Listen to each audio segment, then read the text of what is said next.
ઉમરગામ તાલુકામાં કંપનીમાં આગ લાગવાની ઘટના બની। આગ બુઝાવવા માટે ફાયર વિભાગની ટીમ ઘટના સ્થળ પર પહોંચી।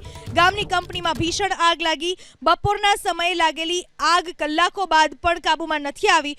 તુંબ ગામમાં આગ લાગતા દૂર દૂર સુધી ધુમાડાના ગોટે ગોટા જોવા મળ્યા। 10 થી વધુ ફાયર બ્રિગેડની ગાડીઓ દ્વારા હાલ આગ પર કાબૂ મેળવવાના પ્રયાસો ચાલુ છે। કંપનીમાંથી તમામ કર્મચારીઓને સુરક્ષિત રીતે બહાર કાઢવામાં આવ્યા। આગ દુર્ઘટનામાં બ્રિગેડ કોલ જાહેર કરવામાં આવ્યો। ઉમરગામ સહિત વલસાડ જિલ્લા અને આજુબાજુની ફાયરની ટીમોની મદદ લેવામાં આવી રહી છે। આગ કયા કારણોસર લાગી તે હજુ સ્પષ્ટ નથી થયું। જો કે આ આગમાં કંપનીમાં ભારે નુકસાન પહોંચ્યું છે।